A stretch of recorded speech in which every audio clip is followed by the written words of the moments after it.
아마 한국에서 이 공간사회학 관련된 그 뭐 연구나 이론은 대한민국 최고라고 생각이 되고요.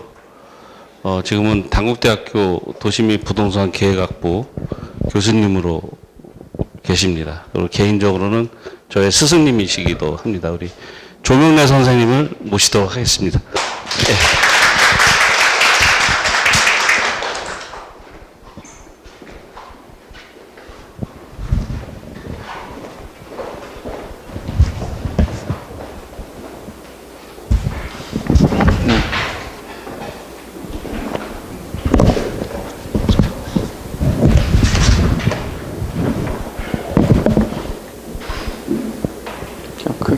크게 하면 돼.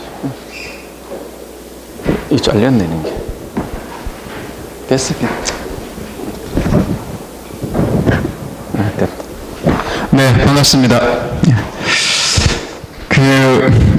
제가 그 강의 의뢰받은 게 이제 도시재생과 관련된 내용 중에서도, 이게 공간적 측면에서 이 도시재생을 어떻게 이해하고 우리가 어떻게 만들어 가야 되는지 뭐 그런 내용을 좀 강의를 해달라고 요청받았는데요. 지금 도시재생은 뭐 아시다시피 지금 뭐 유행입니다. 유행이고, 정부에서 지금, 시도를 대상으로 해서 설명회를 지금 하다가 최근에 멈췄어요. 멈추고, 올 연말까지 이제 뭐 정확하게 몇십 개를, 몇백 개를 선정할지 모르겠습니다만, 공식적으로는 110개의, 지역을 선정해서, 올해부터, 그 도시재생 대통령 공약 사업으로 이제 추진할 그럴 일들을 지금 하고 있습니다. 근데 최근에 와서 이제 부동시장이 뜨거워서 그 추진을 잠시 멈췄어요. 왜냐하면 이게 도시재생에 대한 이 국민들의 기대가 굉장히 다양합니다. 뭐 우리 같이 이제 마을에 대해서 이제 관심 있는 분들은 그 마을 만들기에 하나 새로운 전기가 될 것 같은 이런 이제 기대를 하고 있고, 부동산 쪽에서도 기대가 굉장히 커요. 그래서 지금 부동산 시장이 침체됐다가 최근에 와서 조금 또 붐이 되고 있습니다만, 이 부동산 업계에서는, 건설 업계나 부동산 업계는 이 도시재생이 새로운 블루 오션으로 보고 있습니다. 그래서 이게 새로운 먹거리, 새로운 어떤 미래의 어떤 산업으로 보고 있어서, 그래서 업계에서는 정말 눈독을 지금 엄청나게 들이고 있습니다. 그래서 정부에서 뭐 어떤 일을 지금 어떻게 하고 있는지, 어제도 제가 전기신문 기자하고 인터뷰를 1시간 했어요. 전기신문하고 도시재생하고 무슨 관계가 있나 그랬더니, 그게 이제 도시재생 사업이 이루어지면 거기도 뭐 전기시설이 많이 들어간다 했던데요. 그러니까 이게, 대한민국에 누구라고 한다면 어느 누구도 모두가 다 지금 도시재생에 대해서 그만큼 기대를, 하고 있는데, 뭐 잘 되면 좋겠죠. 잘 되면 좋은데, 근데 이게 자칫하다 보면 산으로 갈 가능성이 많습니다. 그러니까 이 도시재생이라는 것이 갖고 있는 고유한 그런 색깔들이 있는데, 이게 너무나 많은 사람들이 너무나 다양한 관점에서 이걸 생각을 하고 있고 또 기대를 하고 있다 보니까 정부로서도 굉장히 부담이 되는 것 같아요. 그래서 결국은 내가 지난 주말에 청와대 이 도시재생 담당하는 비서관하고 몇몇 사람하고 저녁을 이제 같이 먹었는데, 뭐 심지어 비서관은 잠을 못 잘 정도랍니다. 너무나 압박이 심해가지고. 그렇게 해서 잠시 지금 멈추고 있습니다. 그래서 한 2주 전에는 그 지방자치단체, 특히 광역자치단체를 대상으로 해서 설명을 하다가 멈추고, 심지어 배포된 자료까지도 지금 회수하고 있는 그런 상태예요. 여기 일부의 그림은 대외 비료 포함되어 있는 것이 있습니다. 뭐 제가 다른 소개하지 뭐 한두 가지 그림만 갖고 왔습니다만, 그 정도로 지금 뜨거운 감자라는 것을 제가 말씀을 이제 드립니다. 자, 그런데 우리는 뭐 그 도시재생이라는 것을 통해서 우리 시의 입장에서 보면 우왕시 같은 경우에는 도시를 좀 다시 바꿀 수 있는 중요한 계기가 될 수 있습니다.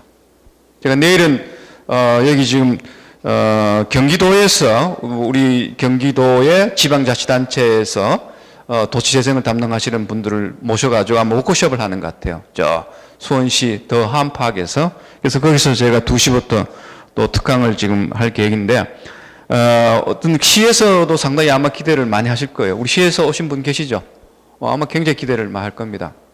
근데 우리 시민들은 뭐 도시재생이라는 것이 내가 무슨 사업을 하는 것 아니고 우선 내 동네가 도시재생이라는 것으로 사업이 된다면 어떤 변화가 있고 또 내가 무엇을 할 수 있고 어떻게 하면 그 도시재생이라는 것이 내가 사는 동네를 좀 더 낫게 만들 수 있느냐 아마 그 정도는 아마 여러분들이 관심을 가질만 하고 또 가져야 한다고 보고 있습니다.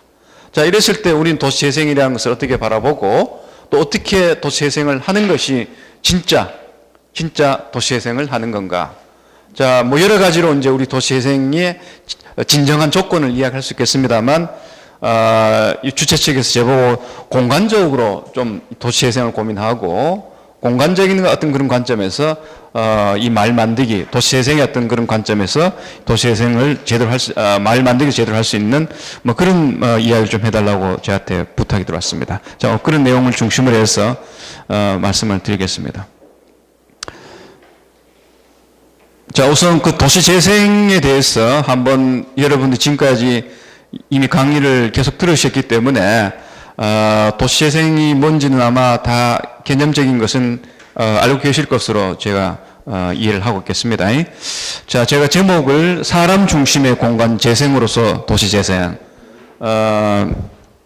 그래서 이 공간재생, 그 도시재생 대신 공간재생이라는 이런 용어를 아마 써줄 것을 저한테 기대를 하고 있는 것 같고요. 저는 이 공간재생은 뭐 어떻든 간에 이 사람이 중심이 되는 그 뭔가가 돼야 된다라는 의미에서 사람 중심의 공간재생으로서 도시재생 이런 내용을 제가 말씀을 드리겠습니다.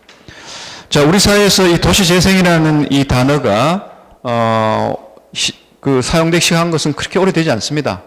학교에서는 우리가 공부하는 학교에서는 어반 리제너레이션이라는 이런 용어는 이미 1990년대부터 우리가 써왔어요. 특히 이제 제가 관계하는 학회에서 아주 일찍 이 단어를 써왔습니다. 제가 개인적으로 이 단어를 쓰기 시작한 것은 20년이 됐으니까 우리나라에서는 이 단어를 아주 일찍이 쓴 사람 중에 한 사람입니다. 그 밑에 나옵니다만 도시재생이란 말을 우리가 학회에서 그러니까 외국 문을 통해서 접할 때는 두 가지 단어로 영어를 접합니다. Urban Regeneration, 그걸 지금 우리가 공적으로 쓰는 영어 단어입니다. 제너레이션이라는 말은 뭘 만든다는 이야기입니다. 생명을 만들어낸다. 그 앞에 리가 붙으면 다시란 말이 이제 되는 거죠. 그래서 재생이라는 말 씁니다. 리제너레이션, 제너레이션 뭘 생산한다는 뜻이거든요. 그러니까 그걸 글자 그대로 우리말로 옮기면 재생이 되는 거예요. 다시 제자에다가 생자, 이제 생명을 다시 살려낸다. 근데 그 단어와 비슷하게 우리 사회에, 그리고 우리 학계에 20년에 소개됐던 단어가 또 하나 있어요. 여러분 지금 잘 쓰고 계시는 단어인데 여러분 젠트리피케이션의 말 들어보셨죠? 젠트리피케이션 안 들어보셨나요? 젠트리피케이션이라고 요즘 신문지상에 아주 자주 등장하는 용어고 우리 지금 정부에서도 아주 신경을 많이 쓰는 그런 여러 가지 사회 이슈인데, 예컨대 우리가 뭐 이렇게 마을을 정비해 놓거나 도시를 정비해 놓으면 땅값 집값이 다 올라가 버려요. 그래서 본래 살았던 사람들이 살지 못하고, 왜냐하면 임대료가 높아지고 땅값이 높아지고 그러면 살지 못하는 거. 그래서 쫓겨나갑니다. 그런 것을 우리 사회에서 최근까지 언론에서는 젠트리피케이션이라고 불렀습니다. 젠트리피케이션. 그 젠트리피케이션 말이 어려우니까 우리 한글 연구원인가 학회에서는 그 단어를 우리말로 순수하게 옮겼습니다. 우리말로 그냥 붙인 말이에요. 옮겼다기보다는 둥지 내몰림이라고 쓰고 있습니다. 그 얘기 들어봤습니까? 내가 사는 둥지에 쫓겨난다는 이야기입니다. 집값, 땅값 다 올라가지고. 도시재생은 하긴 했는데 결과론적으로 내한테 도움이 안 되는 거야. 이해되시죠? 그래서 이 젠트리피케이션이라는 이 단어가, 도시재생이라는 용어가 20년 전에 우리나라 학회에 도입될 때는 젠트리피케이션이라는 말로 오기도 하고, 그 다음에 리제너레이션이라는 말로 오기도 했었습니다. 근데 지금은 주로 이제 우리가 리제너레이션이라는 말을 쓰고 있는데, 제너리피케이션이라는 말은 나쁜 말로 쓰고 있어요. 나쁜 말. 나쁜 의미로 지금 이야기했듯이 둥지 내몰림이라는 그런 용어로 쓰고 있는데, 사실은 그 미국에서 1970년대, 80년대 그 지자체들이 도시를 재정비하는 여러 가지 사업들을 많이 펴니다. 우리나라 같은 우리나라에서 하는 것을 비유한다면 뭐 재개발, 재건축, 그 다음에 뉴타운 같은 그런 것들을 포괄적으로 그냥 어반 젠트리피케이션이라고 부르게 됐어요. 젠트리피케이션. 젠틀이란 말은 우리 젠틀맨을 이해하는 겁니다. 이해되시죠? 그러니까 젠트리피케이션이라는 말은 우리말로 직역을 하면 신사하라는 표현이에요. 신사하. 도시를 신사한다 그런 표현입니다. 도시를 세련되게 만든다 그런 뜻이에요. 버려진 도시, 노화된 도시를 중산층들이 돌아와서 세련된 그런 도시로 바뀌어나가는, 그게 자연적으로 생기든 정책적으로 그걸 만들어내든 이제 그런 현상을 젠트리피케이션이라고 불렀습니다. 자, 그렇게 해서 우리 사회에 20년 전부터 이런 도시재생이라는 용어가 학계를 중심으로 해서 사용되기 시작했고요. 그 다음에 10년 전부터는 이게 이제 정책 분야에서도 쓰이기 시작합니다. 정책 분야에 쓰이는데 우리나라에서 이 도시재생이라는 이 단어를 가지고 정부 차원에서 본격적으로 고민한 것은 노무현 정부 때입니다. 노무현 정부 때 이 도시재생이라는 것을 우리 국토부가 정식으로 정책 용어로 이제 채택을 합니다. 채택을 해가지고 우리 국토부가 아시다시피 이제 개발 토건 부서죠.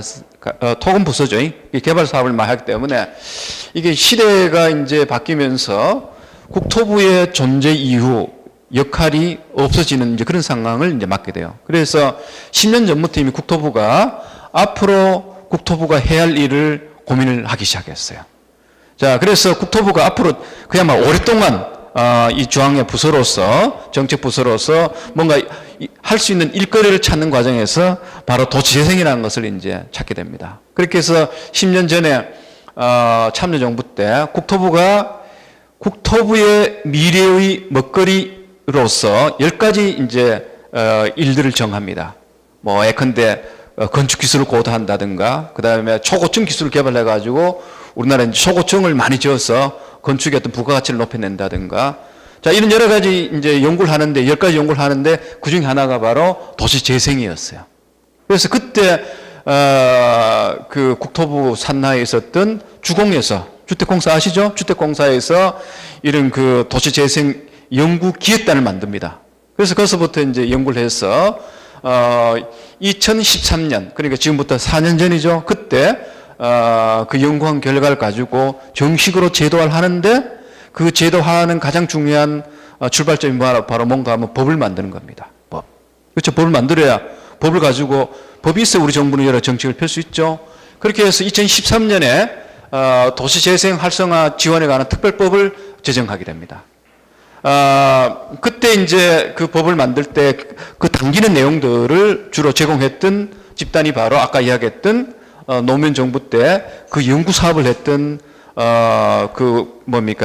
주택공사 산하에 있었, 물론 정식으로는 그 포함되지 않았습니다만 그냥 편의를 위해서 그 주택공사에다 이렇게 편의를 시켜줬습니다. 어쨌든 거기서 연구한 결과를 가지고 이제 법을 만들었던 겁니다.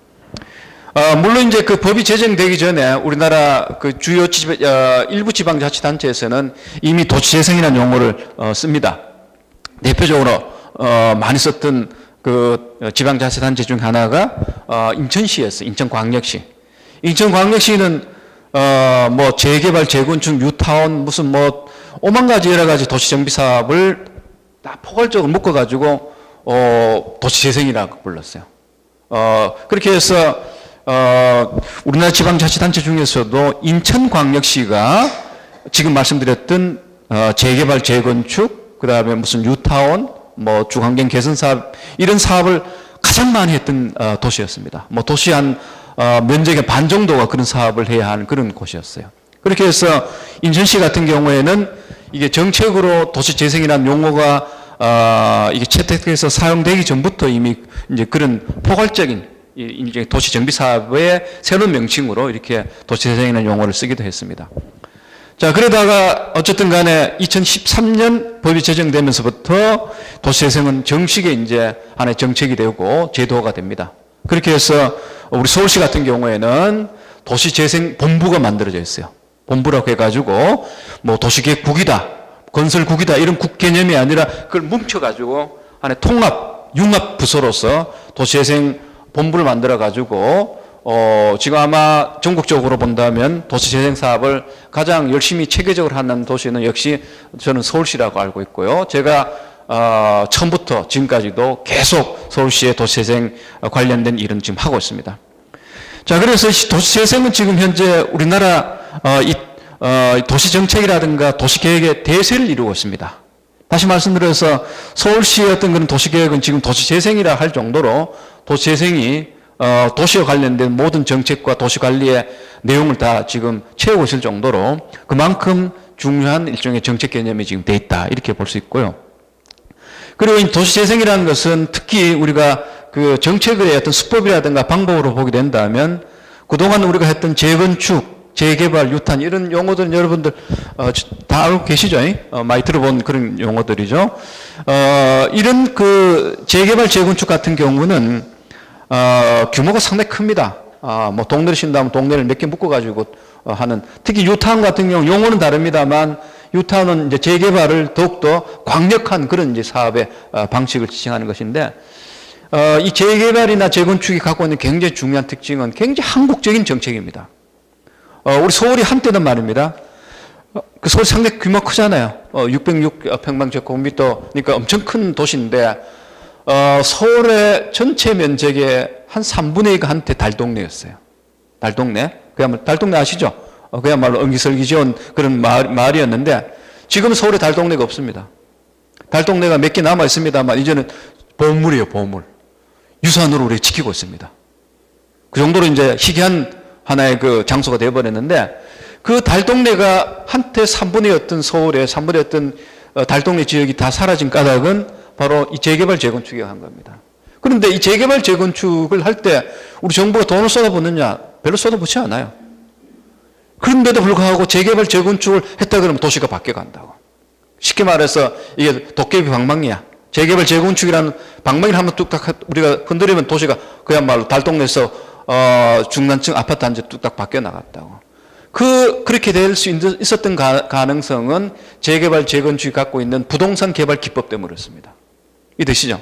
다 쓸어내고 그 자리에다가 한 채 있던 장소에다가 10채의 집을 지으면 돈이 된다고요. 그렇죠? 그러니까 누구나 다 재개발, 재건축에 목이 맺고, 이명박 시장 같은 경우에는 헌집 주고 새집 줄게, 헌집 받고 새집 줄게 하라는 그런 약속으로서 바로 유탄 공약을 내세웠습니다. 그래서 조그맣게 하던 것을 10개를 합쳐가지고 하는 그런 유탄 방식을 이제 제시했던 거예요. 자, 그런데 그 모든 재개발, 재건축의 가능성은 우리나라 부동산 시장이 늘 성장할 때입니다. 쉽게 말하면 말똥받치면 사업이 될 수 있는 그런 상황에서는 재개발, 재건축이 돼요. 그런데 2008년부터 글로벌 위기가 들이닥치면서부터는 이제 부동산 시장이 죽기 시작합니다. 지금 부동산 시장이 살아있습니다만 이거는 정부가 억지로 살려낸 거예요, 지금요. 특히 2014년 최경환 부총리가 이런 양적 완화 정책을 통해서 돈을 쏟아부어가지고 지금 부동산이 그냥 인위적으로 지금 살아있는 그런 상태입니다. 정책적인 여러 가지 부양책만 이렇게 가져오게 된다면 시장은 금방 가라앉을 수밖에 없어요. 지금 파리 대책을 나오니까 시장이 죽은 까닭이 바로 그런 까닭입니다. 이해되시죠? 자, 이제 그렇게 부동산 시장이 이제 죽으면서 재개발, 재건축이 다 속된 말로 죽을 쓰는 거예요. 작동이 안 돼요. 이해되시죠? 서울 같은 경우에 서울의 주거지역의 반이 이런 정비사업 구역으로 다 지정이 되어 있는데 어느 곳도 사업이 잘 안 돼요. 그렇게 해서 결국은 2012년에 국회에서 여야간 합의를 통해 가지고 도시주거환경정비법이라는 재개발, 재건축을 뒷받침하는 법을 바꿉니다. 바꿔가지고 뭐를 거기다 이제 하나의 그 방안을 담아냈냐 하면 재개발, 재건축의 출구를 만들어줘요. 출구라는 게 나갈 수 있는 구멍을 이해하는 겁니다. 우리나라 재개발, 재건축은 그 전까지만 하더라도 시작을 하면 말입니다. 시작을 하면 돌아올 수 있는 방법이 없어요. 중단을 할 수 있는 방법도 없었어요. 왜냐하면 부동산 시장이 좋기 때문에 재개발, 재건축은 말뚝같이 치면 사업이 다 됐어요. 그러니까 이게 빠져나갈 수 있는 구멍을 안 만들어줬습니다. 그런데 시장은 이제 안 좋지, 사업은 정체가 되지, 사업이 정체가 된 말입니다. 주민들의 재산권 행사가 전혀 안 이루어집니다. 쉽게 말해서 개발행위 제한까지도 이루어지기 때문에 건축물도 바꿀 수 없어요. 그게 결국은 주민들의 고통이 심해지고 그런 것들이 다양한 사회적 비용을 만들어내게 되면서 그렇게 해서 주민들이 2011년 전후로 해가지고는 국회에 찾아가지고 여야 의원 관계없이 법 바꿔달라 해서 여야 간 합의로 2011년 말에 국회에서 이제 이 출구를 만들어주는 그 법을 이제 개정하게 됩니다. 그렇게 해서 서울시 같은 경우에는 2012년, 13년 2년간 주민들이 원할 경우에는 재개발, 재건축 적고 특히 재개발 같은 게 적고 다른 사업을 하도록 이렇게 했습니다. 그렇게 해서 정부가 법을 만들고 그 다음에 이제 정부가 재개발 재건축을 접는 것만이 능사가 아니다. 왜냐하면 서울 같은 경우에 굉장히 주거지역이 노화되는 게 많거든요. 재개발 재건축 안 하면 그 다음에 어떻게 할 것인가. 그렇게 해서 그 법에서는 뭐를 만들어주냐면 이른바 대안적 정비 방법이라는 걸 만들어줍니다. 자, 재개발 재건축 하지 말고 다른 방법을 하라. 다른 방법을 하라는 것이 이제 두 가지 방법이 제시되어 있는데요. 뭐 가로주택 정비 사업이라든가 그 다음에 주관경 관리 사업. 그 방법은 재개발 재건축의 방법의 한계를 넘어서는 것을 주로 중요한 특징을 하고 있습니다. 대규모로 철거형을 정비하는 것이 아니라 주민들이 살면서 내 동네를 바꿔나가는 그런 방식으로서 재개발 재건축 이후의 대안적 정비 방법을 바로 2012년 법 개정을 통해서 담아냈고요. 그 다음에 앞에서 제가 말씀드렸던 2013년에 도시재생의 활성화 및 지원에 관한 특별법이 제정되면서 재개발 재건축 이후에 새로운 도시정비 방법으로서의 앞에서 말씀드린 도정법상의 새로운 정비 방법, 그 다음에 도시재생특별법상의 새로운 정비 방법이 등장하는 거예요. 이해되시죠? 자, 그렇게 해서 이 도시재생이라는 것은 재개발 재건축의 후속 정비 방법이다. 이렇게 우리가 각광을 이제 주목을 하고 있고요. 그래서 이게 이제 대세를 이룬다는 겁니다. 근데 이번에 이제 우리 문재인 정부는 재개발 재건축이 안 되기 때문에 도시재생 사업 방식을 끌어들인다는 이야기를 하고 있습니다. 이미 그것은 도시재생 특별법이 시행되면서부터 정부가 갖고 있었던 입장이었어요. 그건 새로운 건 아닙니다. 대신에 지금 현재 새 정부의 도시재생은 특별법이 이미 만들어져서 도시재생이 하고 있다고 그랬죠. 2013년부터 했으니까 지난 한 2, 3년간 했던 거예요. 했는데 이것도 또한 성과가 손에 잡힌 성과가 없어. 재개발 재건축을 대신하는 방법으로 도시재생을 제도화시켰는데 주민들한테 물어보면 도시재생 사업이 뭔지, 도시재생 사업이 내한테 뭐가 도움되는지 다들 몰라요. 자, 그래서 이번에 이제 정부가 내놓은 도시재생 뉴딜이라는 것은 재개발 재건축도 뛰어넘고 그동안 추진해왔던 도시재생 방식도 뛰어넘는 두 가지 목적이 동시에 담겨져 있습니다. 그래서 이번 이제 정부가 내놓은 도시재생 뉴딜 사업의 가장 중요한 특징은 이게 말로만 하는 게 아니라는 거야. 진짜 주민들이 피부로 체험할 수 있는 그런 도시재생 사업을 하도록 해주겠다는 거예요. 그러려면 이게 이제 가장 중요한 도시재생 뉴딜 사업의 특징이 바로 뭔가 하면 도시재생 사업이 돈이 돼야 돼요. 그러니까 이 재개발 재건축은 돈이 되는 걸 전제를 했는데 지금 부동시장이 죽어서 이게 안 된다 그랬죠. 그래서 도시재생 사업이 나왔다 그랬어요. 도시재생 사업은 가장 쉽게 말씀드린다면 말 만들기 사업을 크게 한다고 생각하시면 돼요. 이해되시죠? 그래서 거기는 말이라는 것은 주택만 있는 건 아니죠. 그렇게 도로도 있고 무슨 복지관도 있고 학교도 있고 그렇죠? 일자리를 우리가 만들어내는 그 일터도 있어야 되고 뭐 등등 여러 복합적인 그런 마을의 어떤 삶을 우리가 지탱할 수 있는 그런 시설과 기능들 다 갖춰야 되죠. 그렇죠? 근데 그게 기존의 재생 사업은 규모가 너무 커요. 너무 커. 그러다 보니까 이게 증기가 크다 보니까 이게 움직이지 못해. 그렇게 해서 이번에 이제 우리 정부가 내놓은 도시재생 뉴딜이라는 말이 붙였습니다. 붙였는데 가장 중요한 특징은 그 규모를 줄이는 겁니다. 작게 해가지고 가볍게 해가지고 빨리 움직이라는 거예요. 이해되시죠? 물론 이제 큰 것도 있습니다만 이번에 내놓은 공약으로 내놓거나 정부가 지금 가이드라인을 만들어가 추진하고 있는 도시 뉴딜 재생 뉴딜 사업의 가장 중요한 특징은 그동안의 도시재생 사업 구역에 비해서 그 규모가 얼마큼 줄느냐 많게는 8분의 1까지 줍니다. 이해되시죠? 적게는 한 4분의 1까지.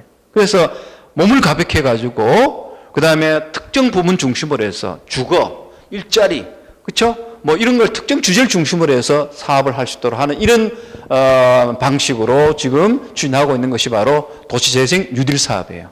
자, 그래서 이 도시재생 뉴딜 사업은 우리가 이제 거기다가 이제 말 만들기 방식이 결합되고 말의 어떤 공간적 구성이라는 그런 개념이 적용될 수 있습니다. 그 이야기는 제가 이제 마지막으로 하도록 하고요. 자, 그 다음에 세 번째 도시재생은 말씀을 드렸죠며 말 만들기 이제 방식의 확장이다. 자, 그 다음에 이제, 최근에 이제 이 도시재생 뉴딜 사업이라는 이 개념이 등장하게 되는데, 자, 뭐 이런 도시재생 뉴딜 사업이 갖고 있는 중요한 특징이 있습니다만, 그럼에도 불구하고 또 하나의 어려움 점과 위험이 있어요. 뭔가 하면, 이 개념이 이제 도시재생에다 플러스 뉴딜까지 붙여내면 이 개념이 확장이 됩니다. 확장이 되면서 지금 정부가 추진하는 도시재생 뉴딜이라는 것은 뭐 그 뜻은 제가 설명을 했죠. 그런 뜻으로 한다 그랬는데 사실은 그게 정말 도시재생인지는 아직도 정확한 답을 누구도 주지 않아요. 쉽게 말해서 소단위로 마을 정비 방식을 하는 것이 마을의 정비는 될지 모르지만은 명색이 도시의 정비는 도시의 재생은 아니라는 겁니다. 마을의 합이 도시가 아닙니다. 이해되시죠? 우리 마을이 잘 된 데가 도시가 잘 된다는 그런 뜻은 아닙니다. 도시는 도시적 스케일에서 해야 할 일이 따로 있고 마을은 마을 스케일에서 할 일이 따로 있다는 겁니다. 그런데 이제 도시를 재생한다 해놓고 실제 일은 마을에서 여러 가지 마을의 어떤 거는 우리 주민들 삶에 필요한 여러 가지 환경을 개조한다? 그게 과연 마을 재생까지는 될지 모르지만 도시 재생인가? 왜냐하면 우리나라 도시들이 최근에 와서 하나같이 겪고 있는 어려움이 바로 뭔가 하면 저성장입니다. 저성장. 이해되시죠? 우리 60년대 극격한 경제적인 발전을 하면서 우리 도시들이 모두가 다 빠른 성장을 했어요. 그런데 앞에서 말씀드렸던 2008년 이제 그 부동산 시장의 어떤 그 침체, 혹은 멀리 거슬러 간다면 IMF 위기부터입니다. 우리나라 경제가 성장세가 상당히 약화되고요. 도시도 마찬가지로 이제는 개발이 능사가 아닙니다. 정비가 능사가 돼요. 이해되시죠? 그리고 기존에 이제 우리가 쓰고 있는 땅을 어느 만큼 잘 다듬냐가 중요한 것이지, 새로운 땅을 가지고 새로 개발하는 것이 이제는, 중요한 게 아닙니다. 그렇죠? 그렇게 해서 도시가 모두 이제, 저성장이라는 성장이 제대로 안 되고, 오래된 성장을 하면서 겪었던 여러 가지 문제점들이 이제 드러나고 있는 그런 시점이기 때문에, 도시재생은 분명히 필요합니다. 필요한데, 앞에서 말씀드렸다시피, 마을의 재생이라는 것이 도시재생은 아니라는 거야. 이해되시죠? 그래서 그만큼 현재 지금 도시재생 뉴딜로 지칭되는 도시재생 개념의 확장은 도시재생의 불확실성을 더욱더 만들어주는 또 그런 문제점도 있다고 보는 거예요. 이해되시죠? 그래서 제가 이제 정부의 각종 토론이라든가 회의가 하면 이야기를 아주 많이 합니다. 그래서 국토부 관료들이라든가 청와대에서 정책을 담당한 사람들은 이 부분에서 굉장히 신경을 써요. 대통령 공약에 대해서 하긴 해야 되는데 이 불확실성이 많다는 이야기는 그만큼 도박이 될 가능성이 많다는 겁니다. 후유증이 많다는 이야기야. 정책, 대통령 임기 4년 동안, 5년 동안 뭔가 했을지 모르지만은, 이제 정권이 끝나면 그 정책에 대해서 비판도 많고 4대강 사업이 될 가능성이 많다는 겁니다. 이해되시죠? 자, 그래서 재생의 끝이 과연 어딘지도 지금 모르는 이런 또 문제가 있습니다. 자, 그러면 조금 뭐 서론 좀 길었습니다만, 그러면 한국적 도시재생은 있는 건가? 이 재생이란 말을 조금 학술적으로 설명이 될 수밖에 없는데, 도시재생의 기원이라는 것은 생명을 다시 살려낸다라는 그런 의미의 이 도시재생은 도시가 생명을 잃었다는 걸 전제를 하는 거예요. 그렇죠? 그래서 우리나라에서도 도시재생이라는 이 용어, 개념, 정책이 나름대로 유효하고 설득력 있는 까닭은 우리나라 도시도 아까 내가 뭐라고 말씀드렸죠? 저성장을 한다고 했죠. 세태가 다 일반적으로 나타나고 있어요. 그래서 이 서구 도시들은 1960년대 저부터인데 뭐 하나같이 모두가 도시가 그야말로 나이가 들어가지고 이제는 경쟁력이 없어져요. 이해되시죠? 뭐 여러 시설들이라든가 기능이라든가 뭐 이런 모든 측면에서 본다면. 그런데 이제 서구에 여러 가지 산업이라든가 그 다음에 그 나라의 어떤 그런 여러 가지 시스템, 정치적인 시스템 이런 것들이 이제는 한 사이클이 바뀌는 거예요. 그렇죠? 성장하는 사이클이 아니라 후퇴하는 사이클이 다 이제 처해지는 거야. 예컨대 미국의 동부 지역에 주요한 그 경쟁 산업, 철강 산업이나 자동 산업들 아시다시피 다 사양화됩니다. 제가 미국의 자동차 산업의 요람이라 할 수 있는 디트로이트를 한 7, 8년 전에 가봤어요. 여러분 상상을 할 수 있겠어요? 도시 하나가 다 벌어져 있어요. 도시 하나가. 세계 최고의 산업이라 할 수 있는 자동차 산업 메카가 바로 디트로이트라는 도시고요. 포드 자동차 회사 같은 세계 국제 기업이었습니다. 그 자동차 본사 건물이 아주 잘생겼어요. 원통형으로 한 2, 3층 된 건물인데 그 건물 하나가 전체가 다 통째로 벌어져 있어요. 야, 도시가 이렇게 벌어질 수 있구나 하는 것을 내가 도시를 연구하면서도 디트로이트 가서 처음으로 제가 정말 눈으로 봤어요. 그 정도로 이 서구의 도시들은 산업이 이제 사용화되면서 도시가 다 벌어져요. 자, 이랬을 때 도시를 어떻게 우리가 다시 관리를 해야 되느냐. 심각한 문제죠. 그때 나온 단어가 바로 뭐다? 그때 나온 단어가 바로 도시재생이에요. 이해되시죠? 그리고 우리나라에서도 1960년부터 크게 산업화하고 도시화하면서 도시가 계속 성장을 했는데 2000 들어오면서 이제 사이클이 곡선이 이제 기울어지는 거예요. 그렇죠? 그러시면서 우리 도시도 마냥 개발만 하는 게 능사가 아니야. 이제는 개발된 곳을 어떻게 추스리고 노후화된 곳을 어떻게 다시 활성화를 할 것인가, 이런 것이 이제 관심이 되다 보니까 서구에서 나왔던 이런 도시 재생이라는 개념에 우리가 이제 뭔가 직능감을 갖는 거예요. 이해되시죠? 그렇게 해서 우리 정부가 이런 도시 재생을 이제 주요한 정책으로 이제 삼게 되는 겁니다. 어쨌든 간에 유럽과 미국에서는 앞에서 제가 말씀드렸죠. urban regeneration, urban gentrification, 혹은 르네상스라는 말은 아시죠? 르네상스, 도시의 부활, 이런 용어를 사용하면서 도시를 되살리기 위한 이런 정책들을 대개 1970년대, 80년대 뭐 유럽이라든가 뭐 미국의 주요 도시는 다 있는 편입니다. 그래서 도시 재생이라는 것이 정책의 새로운 하나의 대세가 되는 거예요. 대세. 그래서 우리도 이제 그런 것을 이제 받아들이는데요. 자, 그럼 우리나라의 도시는 과연 쇠퇴하고 있느냐? 아까 제가 저성장을 하고 있다는 이야기는 했죠. 성장률이 현격히 떨어져 있습니다.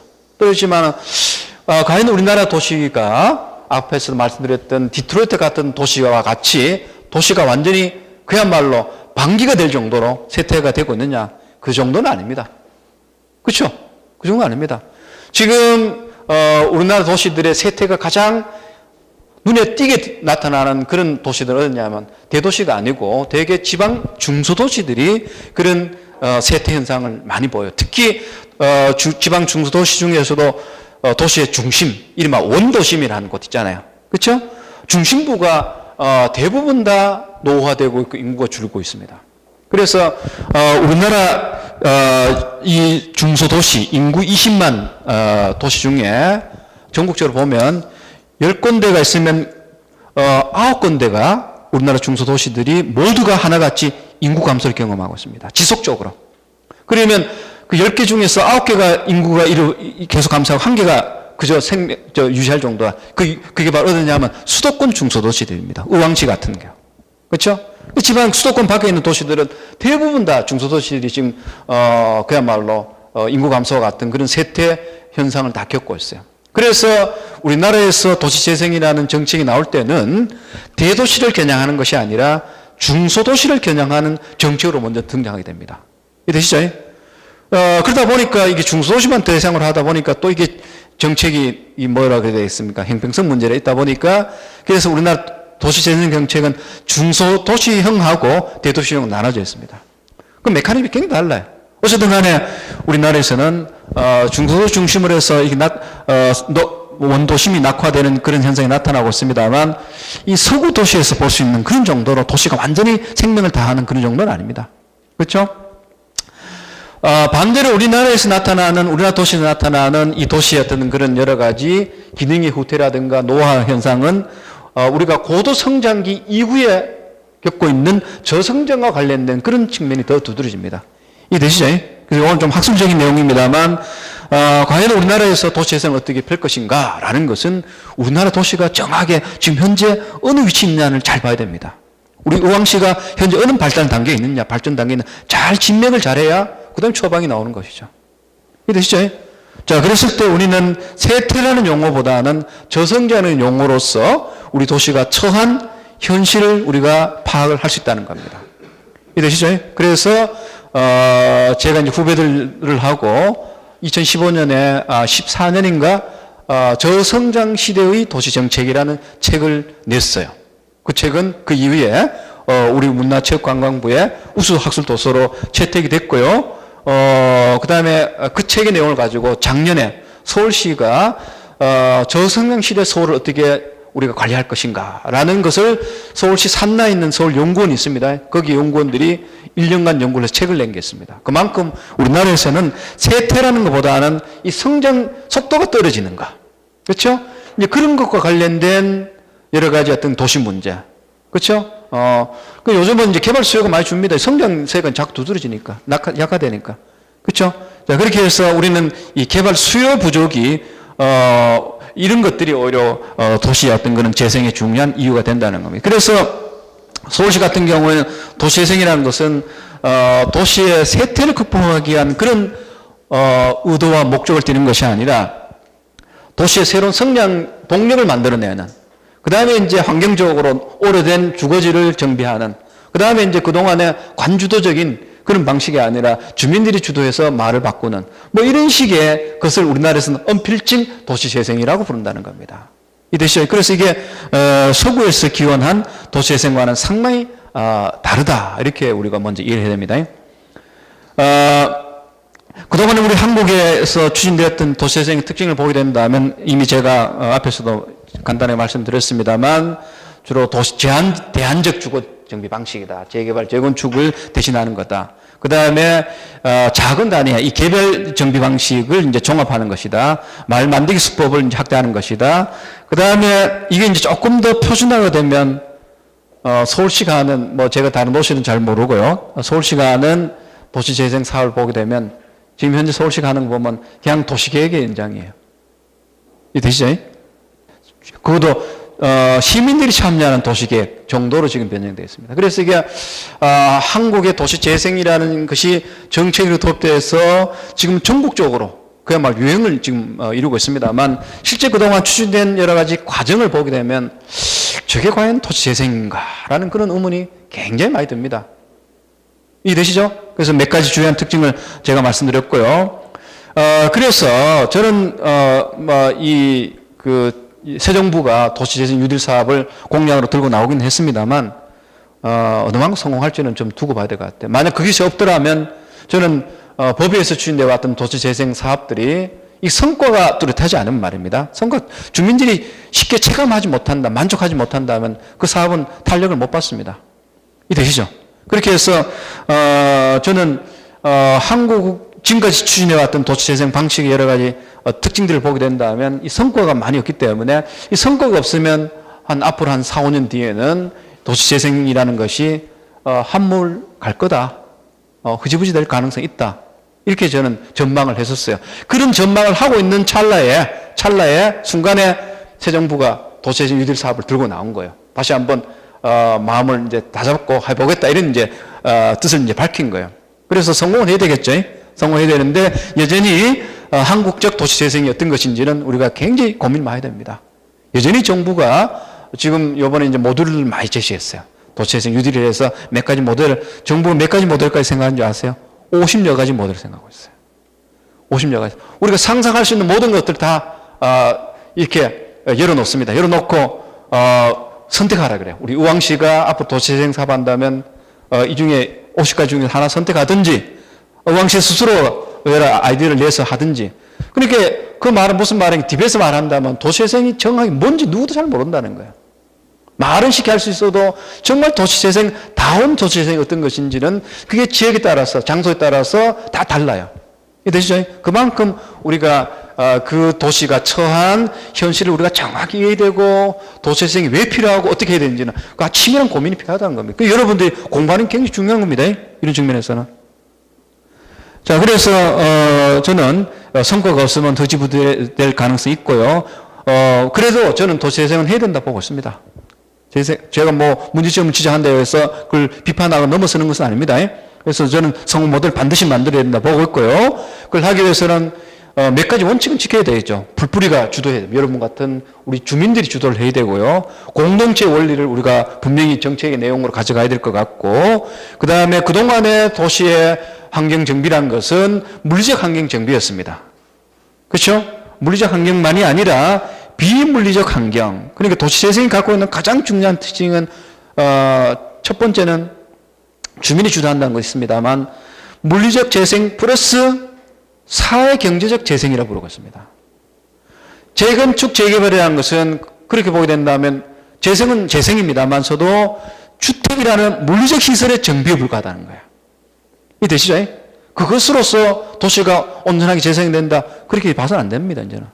거기 사는 사람들의 삶 자체가 재생이 되어야 되지. 그렇죠? 그렇게 해서 도시 재생을 우리는 뭐라 부르냐면 통합적 재생이라고 부릅니다. 통합적. 함께 통합해서 재생을 시킨다. 그럴 때 통합이라는 것은 바로 그러니까 물리적 재생, 주택 그런 것만 하는 것이 아니라 복지, 문화, 일자리 창출, 경관 이런 걸 함께 다 재생을 시킨다. 그런 뜻입니다. 그만큼 도시 재생이라는 것은 사업의 범위가 커요. 근데 실제 제도화해서 해보는데 서울시가 하는 결과를 보면 옛날식 도시 계획으로 돌아가 버린 거예요. 그래서 그게 문제가 있다는 이야기를 지금 제가 하는 거예요. 이해되시죠? 자, 그래서 이런 비물리적 재생, 문화, 복지, 일자리, 교육 이런 등이 다 아우러서 그 장소, 마을, 도시가 되살아나야 돼요. 이해되시죠?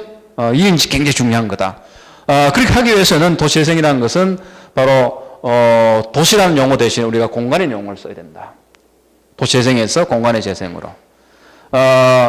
도시재생 뉴딜이 이제 등장을 하는데 지금 우리 정부 입장에서 본다면 이게 지금 경쟁력을 잃어버리고 효과가 불명한 도시재생을 다시 되살리겠다. 도시재생의 구세주로 지금 나타나고 있어요. 자, 따라서 이 새 정부가 추진하는 도시재생 뉴딜이 성공을 거두려면 도시재생다운 조건을 충분히 갖춰야 됩니다. 갖춰야 되고 개념적으로는 도시재생보다는 공간이란 말은 우리가 사람이 사는 터전의 의미가 있다는 겁니다. 그렇죠? 그냥 막연한 도시가 아니라 사람이 사는 터전의 개념으로서 공간, 그걸 우리가 주요한 개념으로 보고 그 개념의 특징들을 우리가 재생사업의 방식의 내용으로 가져와야 된다는 겁니다. 이해되시죠? 그래서 우리가 도시재생에서 공간의 재생. 자, 그래서 제가 발표의 제목, 강의 제목이 사람 중심의 공간 재생으로서 도시재생 이렇게 내용을 붙인 겁니다. 이해되시죠? 자, 그러면 어떤 것이 올바른 도시재생인가? 자, 사람 중심 도시 재생인데요.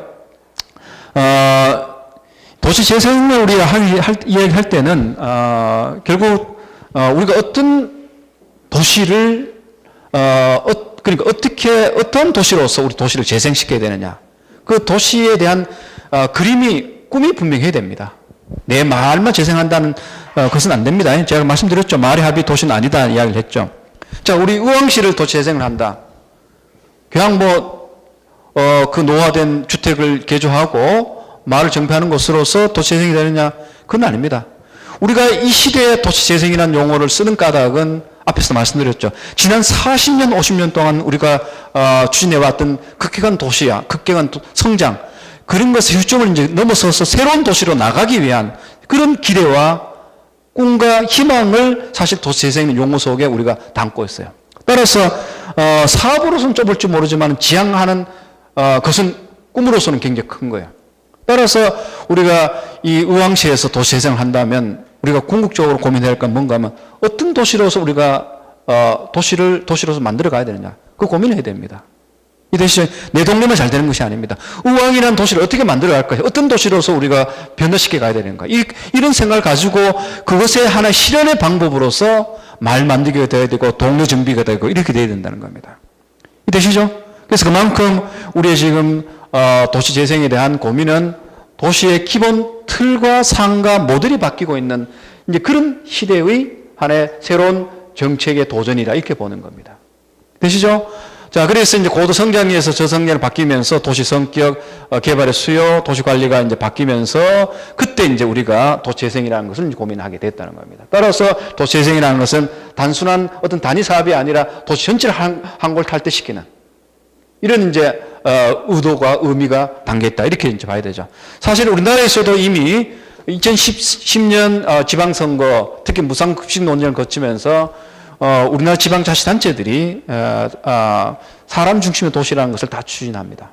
아마 의왕시도 했을 거예요. 의왕시도 제가 의왕시에 간접적으로 있고 직간접으로 뭐 정책에 좀 관여를 했던 것은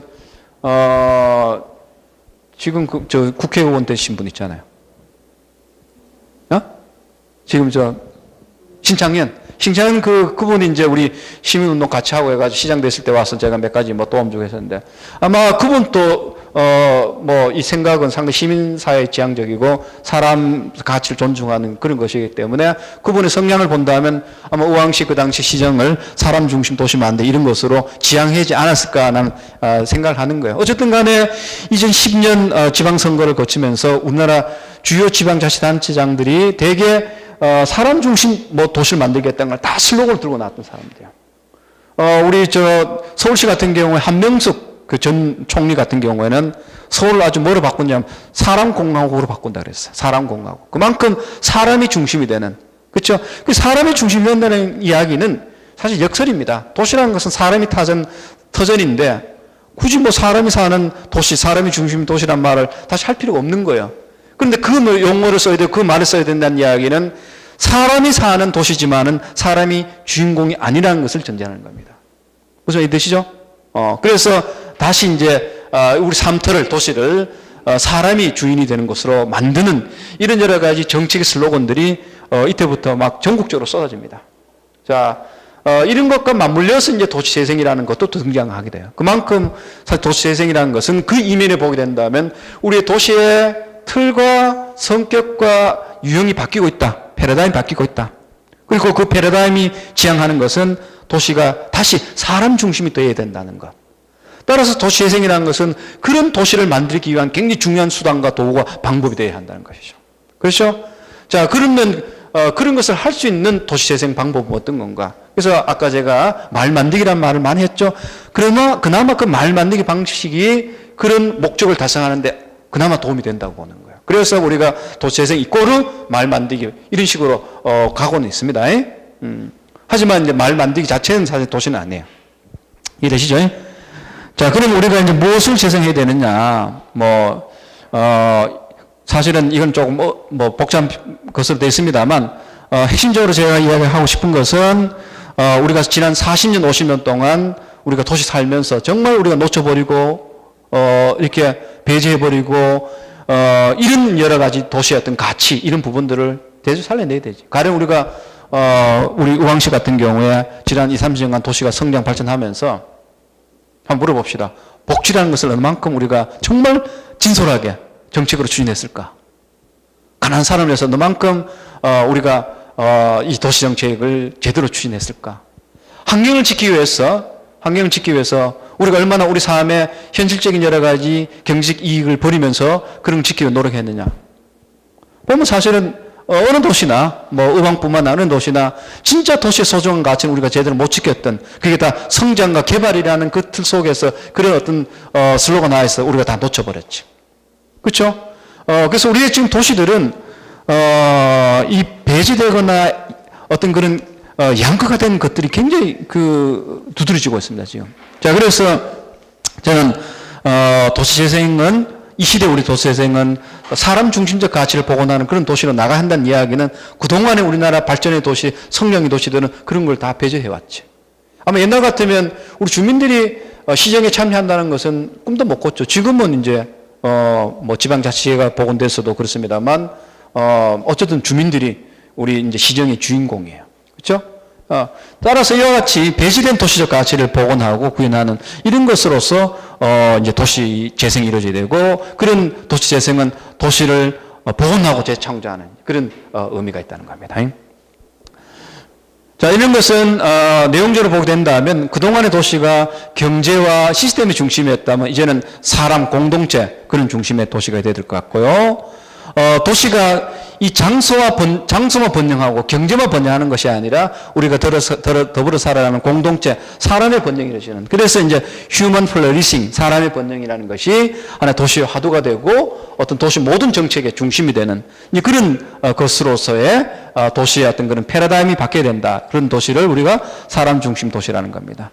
자, 그래서 도시 재생이 꿈꾸는 도시의 모습이라는 것은 바로 사람이 중심이 되는 그런 도시, 진보 도시 내지는 사람 중심 도시라고 이야기되겠죠. 그래서 저는 지난 한 4, 5년간 우리나라에서 이른바 진보 도시 혹은 사람 중심 도시가 뭔지를 많은 여러 가지 연구라든가 발표를 통해서 추천을 하고 있습니다. 우리나라에서 이 진보 도시라는 용어를 처음으로 제가 만든 사람이에요. 만들어서 이 진보 도시나 사람층 도시가 단순한 학자의 생각과 아이디어가 아니라 정책으로 어떻게 녹아낼 것인가.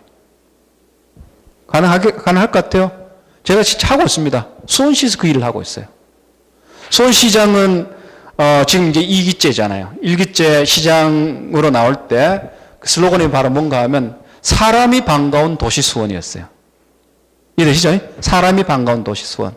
그래서 그 염탱시장은 뭐 저보다는 한참 후배입니다만 옛날 시민운동 할 때부터 아주 오랫동안 알았던 뭐 분이에요. 그래서 이제 시장으로 가면서 뭐 저한테 이제 좀 도움을 달라고 해가지고 제가 1기 때는 아주 일들을 거기서 많이 했었어요. 환경수도위원장도 하고 하면서 지금 또 그러니까 그 양반이 2기 출마를 해가지고 당선이 지금 됐는데 당선이 지금 시장이 되어 있습니다만 그때 2기 이제 1기 때도 제가 인수위원을 했고 2기 때도 마찬가지 했는데 2기 그 인수위원을 하면서 제가 1기 염탱시장이 해야 할 정책과제 여러 가지 제안했는데 그중 하나를 제가 뭘 제안했냐면 아시아 인간 도시 네트워크 만들기 사업을 제안했어요. 그러니까 사람 중심 도시 만들기 이 사업을 수원시만 하는 것이 아니라 아시아 주요 도시들과 네트워크를 만들어서 함께하는 그런 사업을 제가 제안을 했는데 그게 채택이 됐습니다. 그렇게 해서 그건 공식 시장의 공약 사업이에요. 그렇게 해서 연간 1억, 2억 정도를 들여가지고 그 사업을 지금 하고 있습니다. 작년에 됐고 올해도 9월 23일 날 아시아에 있는 주요 지방자치단체 장들 불러가지고 어떻게 하면 도시를 사람 중심의 도시로 만들 것인가. 각 도시의 경험이라든가 이걸 듣고 그 다음에 여러 경험을 공유하고 정보를 공유하는 그래서 이번 23일 날 9월 23일 날 행사에서는 아마 사람 중심 도시 만들기 위한 도시 어떤 그런 헌장을 이제 우리가 채택을 하게 됩니다. 그래서 이게 단순한 전문가의 꿈도 아니고 학술적인 그냥 어떤 연구만이 아니라는 겁니다. 이해되시죠? 그리고 또 제가 이제 서울시 같은 경우에도 이런 이제 아이디어를 제시해서 서울의 많은 정책들이 사람 중심 도시를 구현하는 이런 정책으로 교통이라든가 뭐 환경이라든가 그런 일들을 제가 지금 하고 있습니다. 그러니까 이게 단순한 이론이 아니라는 겁니다. 되시죠? 자, 이제 그런 것들이 한편에서 깔리면서 그 후에 이제 도시재생이 이제 추진된다면 그 도시재생은 진짜 도시를 제대로 만드는 재생 정책이 되는 거예요. 그렇지 않고 도시에 대한 상이 없는 상태에서 그냥 사업으로서 도시재생 사업을 하게 된다면 그건 옛날에 재개발과 별로 다를 바가 없어요. 사람들의 관심은 오로지 내 주택만 좋아진다. 그럼 옛날 재개발 똑같은 것이지. 무슨 말 이해되시죠? 자, 그래서 우리가 도시재생을 이야기할 때는 단순하게 그 도시를 환경적으로 정비한다는 것이 아니라 우리가 어떤 도시를 만들려고 하기 때문에 도시재생을 이렇게 한다. 이런 생각을 하셔야 된다는 것을 제가 강조를 하는 겁니다. 자, 뭐 사람 중심 도시, 진보 도시의 특징은 제가 설명하겠습니다. 자, 그러면 사람 중심 도시를 어떻게 우리가 만들어야 되느냐, 재생해야 되느냐. 자, 그래서 여기서 이제 공간 재생이라는 말이 이제 나오는데요. 자, 이 사람 중심 도시 재생을 하기 위해서는 이 공간의 틀이 먼저 이렇게 분명해야 됩니다. 자, 이 말은 무슨 말인가 하면 제가 사실 서울시 인구가 1000만이라는 거 아시죠? 서울시 인구가 1000만이다고. 서울 같은 그런 대도시를 사람 중심의 도시로 만든다는 것은 현실과 사실 맞지 않아요. 큰 도시에서 무슨 개인적인 어떤 사람의 가치가 존중을 받겠어요. 그렇잖아요. 우리 박원순 시장이 서울시장 박원 시장이 정말 시민사회와 같이 하고 뭐 시민이 시장이라는 슬로건을 가지고 시민들이 이제 시정의 주인공이 되도록 하는 그런 정책을 굉장히 많이 핍니다. 그래서 시정에 시민들이 진짜 깊숙하게 들어와 있어요. 뭐 그래서 용어도 굉장히 많이 새로운 용어를 만들었습니다. 뭐 수기, 청책, 뭐 어쨌든 간에 시민들이 할 수 있는 주인이 돼서 할 수 있는 이런 여러 정책 프로그램을 많이 만들었습니다. 그런데 제가 조사를 해봤어요. 시장으로 취임하고 난 뒤에 한 3년인가 4년 기간 동안 이렇게 우리 박 시장이 시민의 참여를 그렇게 많이 강조했는데 시민 중심의 도시를 이제 만든다 했는데 진짜 시민들이 얼만큼 서울시정에 참여했느냐? 참여한 시민들의 머릿수를 내가 계산해 봤어요. 3년, 4년 동안 했는데 합쳐봐도 10만 명밖에 안 돼요. 이해되시죠? 서울 인구 얼마라고요? 서울 인구가 1000만 중에 10만 명 하나만 한 거예요. 자, 그러니까 서울 같은 도시는 이게 덩치가 크다 보니까 내가 중심이 되거나 내가 주인이 돼서 뭔가 한다는 것은 그만큼 어렵습니다. 그런 것에 견준다면 작은 도시는 내가 있죠, 분명히. 그렇죠? 작은 도시 살아보면 다 안다고 서로요. 그렇죠? 자, 이제 그런 도시를 서로 같은 큰 도시를 우리가 탈인간적 규모의 도시라고 부릅니다. 인간적인 어떤 그런 접촉이라든가 관계를 유지하기는 너무나 덩치가 커. 그래서 사람의 관계가 굉장히 익명적이야. 익명적이다고. 그렇죠? 뭐 옆에 살아도 별로 관심이 없어. 그래서 작은 동네 살아보세요. 다 알지. 그런 우리 공간을 바로 휴먼 스케일, 인간적 규모라고 부르죠. 이해되시죠? 따라서 인간적 도시를 만든다. 또는 인간적 도시, 사람이 중심이 된 도시를 지향하는 그런 도시 재생을 한다 그러면 사람이 주인이 될 수 있는 그런 틀을 먼저 갖춰야 된다는 겁니다. 100만, 1000만이 사는 도시를 하나 전체를 대상으로 해서 사람 주 도시 만든다. 그는 몇 사람만, 대표 선수만 참여할 수밖에 없어요. 되시죠? 그렇게 해서 결국은 내가 보통 사람으로서 내가 의왕시의 주인이 돼서 내 동네를 바꾸고 의왕을 바꾸는 그런 틀이 갖춰야 되는 그 틀의 첫 번째 출발점이 바로 이런 공간적 틀이라는 겁니다. 자, 실제 이제 유럽의 지방자치를 보면, 지방자치제도를 보면 제가 무엇을 의미하는지 쉽게 이제 그런 예를 보면 이해를 할 수 있을 거예요. 우리나라 지방자치단체, 그러니까 의왕시라든가 그다음에 뭐 수원시라든가 기초자치단체를 부르죠. 우리나라 기초자치단체의 인구가, 평균 인구가 얼마 정도 되는지 혹시 아세요? 대개 한 30만, 40만 정도 됩니다. 이해 되시죠? 20만, 30만, 40만. 자, 이 정도 규모는 세계에서 가장 큰 규모입니다. 선생님, 그게 뭐 큽니까? 지금 우리 이명박 정부 때는 쫙딱 해가지고 시 통합하고 그러잖아요. 마창진 통합해가 통합시 만들고 그러잖아. 쫙다고, 오히려.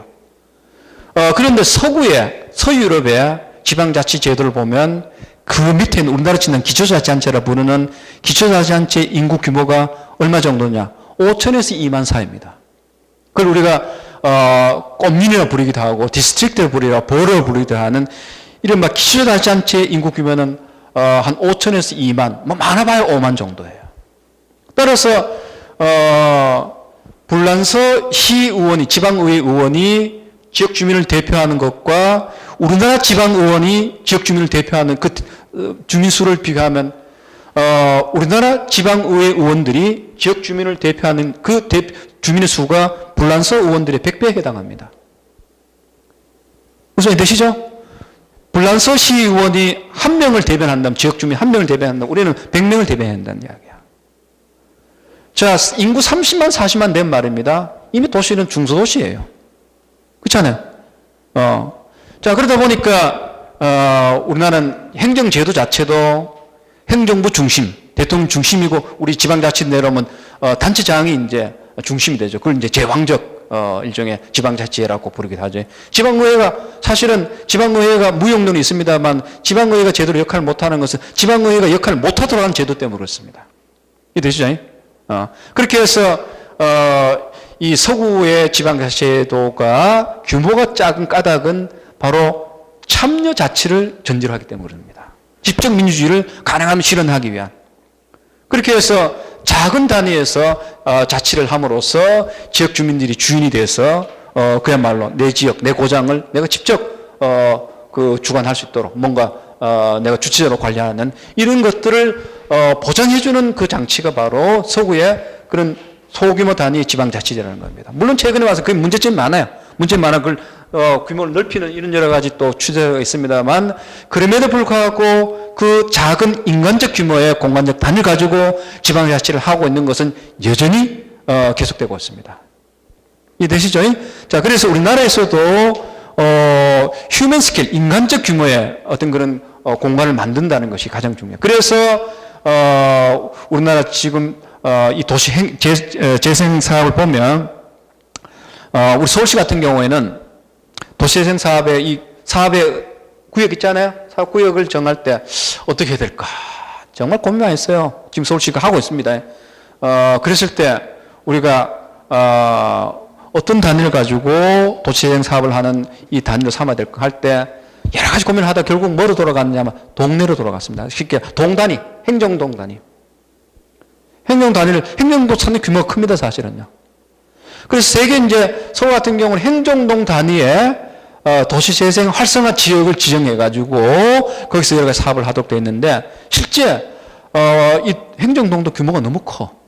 그렇게 해서 지금 새 정부가 도시재생 뉴딜 사업으로 제안하는 그 규모는 그야말로 소단위 규모는 그 그동안 해왔던 것에 얼마만큼 줄었다 그래서 8분의 1, 4분의 1 줄었다 그랬죠. 그게 바로 뭔가 하면 그 밑에 나오고 있습니다. 그걸 서울시에서는 뭐라 부르냐 하면 10분 동네 사업이라고 부르고 있어요.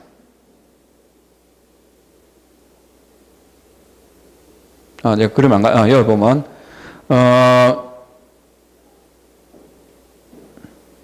10분 동네라는 것을 만듭니다. 걸어서 10분 만에 갈 수 있는 동네. 그 범위를 가지고 잡아서 대개 방경씩 나면 200 내지 300m입니다. 마을이라는 것이 얼마나 중요하면요. 제가 자전거를 타는 마을이라는 칼럼을 한 쓴 적이 있어요. 한 7, 8년 전에.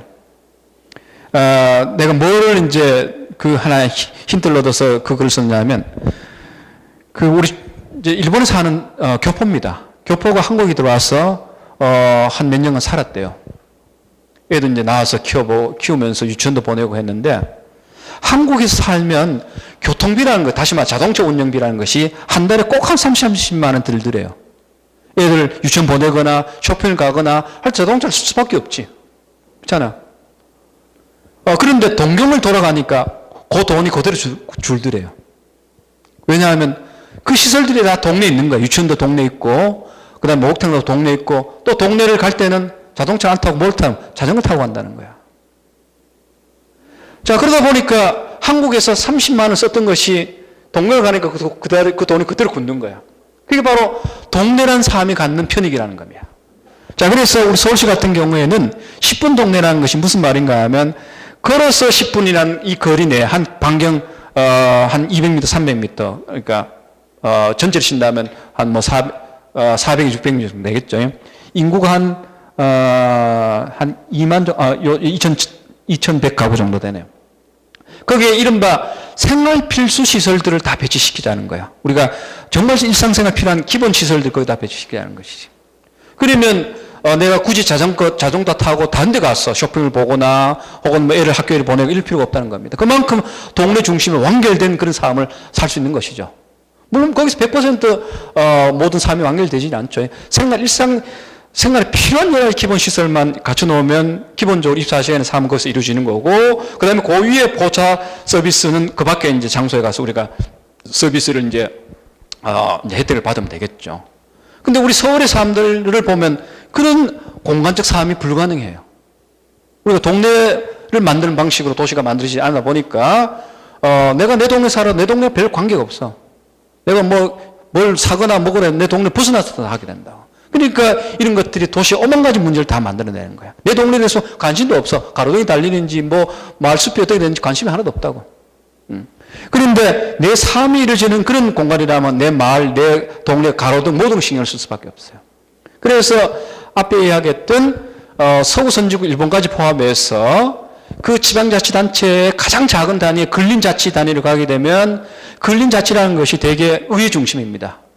그러면 그 지역에 살 수 있는 일거리가 있어요. 가로등을 관리한다든가 녹지를 관리한다든가 이런 것들이 법으로 보장이 됐습니다. 그럼 예산이 주어지면 그 동네에서 동네 의회에서 근린의회에서 그걸 이제 배정을 해서 직접 집행을 하고 하는.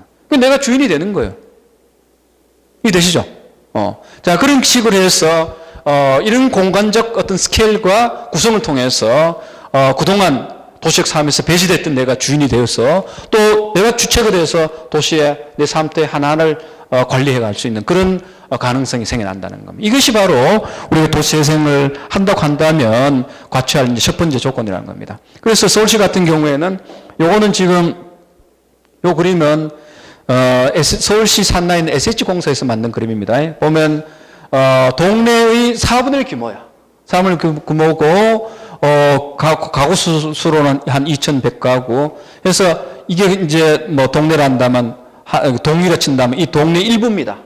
그래 동네 일부를 하나의 사구역으로 잡아서 여기서 이제 여러 가지 사업을 할 수 있도록 하는 그런 거고요. 그렇게 해서 이 이제 아까 10분 동네지만은 10분 동네에서 여러 가지 도시재생 사업을 하는 요런 여기서는 이제 주택을 정비하고 여기서는 일자리 관련 일들을 하고 여기서는 뭐 여러 가지 경관과 관련 사업을 하고 이런 식으로 해서 동네 단위의 도시재생을 하는 이런 이제 방식을 제시했고요. 요 아파트가 있는 지역에서는 그런 10분 동네에서 뭐 이런 시설을 갖추는 이런 이제 도시재생 사업의 예를 제시하고 있고요. 그 다음에 단독주택 같은 경우에는 아까 그런 초단위에서 임대주택 공급, 무인 택배 설치, 작은 도서관 만들기 뭐 이런 이제 사업을 바로 도시재생 사업으로 예시를 하고 있는 거예요. 이 그림은 서울시 산나 SH공사에서 우리 사장님이 우리 후배인데요. 그 양반이 정부에 정식으로 정책 제안할 때 제시했던 그림입니다. 그렇게 해서 현재 우리 정부가 추진하고 있는 도시재생 사업, 도시재생 뉴딜은 거두절미한다면 제가 지금 이야기하는 이 그림 아이디어를 주로 반영했다고 생각하시면 됩니다. 여러 가지 뭐 소스가 있습니다만 이 가장 중요한 이번 정책 공약의 그 진원지입니다. 이해되시죠? 자, 그렇게 해서 현재 정부는 이제 그런 고민을 하고 있습니다. 자, 이런 것들이 바로 우리가 이제 도시재생을 할 때 바로 그 공간적 스케일에 대한 신경을 우리가 써야 된다는 것을 의미를 하는 거고요. 그 다음에 그런 공간 속에서 우리가 어떤 이 재생과 관련된 사업을 꾸려가야 되느냐, 뭐 흔히 이제 공생협업협동, 이 시장의 원리가 아닌 사회경제 권리적 삶을 우리가 살아야 된다는 이야기입니다. 이거는 사회경제라는 것은 우리 이제 동네 삶이라는 것은 사회경제 삶이라는 이런 뜻은 무슨 말인가 하면 삶이 경제고 경제가 사회가 되는 구분이 안 돼야 됩니다. 그 말은 무슨 말인가 하면 우리가 살다 보면 뭐 시장에서 구해야 될 게 한두 가지가 아니죠. 내가 돈 벌어 와가지고 일상생활에 필요한 모든 것을 다 시장에서 구하지 않습니까? 옷도 사야 되고 책도 사야 되고 먹거리도 사야 되고 그 시장에서 좋은 재화를 사기 위해서 내가 열심히 또 돈을 벌어야 된다고 동네 밖에 나가가지고. 그런데 그런 삶이 내가 일상적으로 살아가는 것과 경제적으로 어떤 하는 이런 행위들이 같이 간다면 그 동네 삶은 하나의 완결성을 잇는 거예요. 가장 대표적인 것이 바로 대표적인 예가 뭐가 있냐면 성미산 마을 예를 들 수 있습니다. 성미산. 여러분 서울의 성미산 마을 아시죠? 대표적인 예가 바로 뭔가 하면 그 성미산 마을 운동을 시작하는 사람들이 옛날에 연세대학교 학생운동했던 친구들이에요.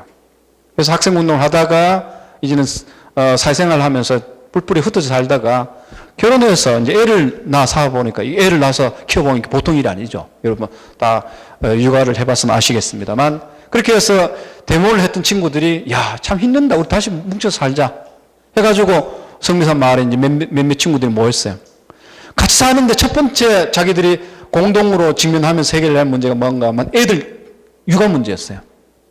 엄마든 돈 벌기 직장 나가야 되지. 아빠도 마찬가지. 애를 낳긴 낳아야 되고 또 낳은 애를 어떻게 키울 것인가. 그렇게 해서 그 말 만들기라는 말을 사용하기 전에 그들이 스스로가 처음으로 결성했던 이 모임이 바로 조직이 바로 뭔가 하면 육아 공동체였습니다. 근데 엄마들이 몇 사람이 모여가 육아 공동체를 만들어가지고 돌아가면서 애를 보는 거예요. 그러면 나머지 엄마들은 밖에서 일을 할 수도 있고.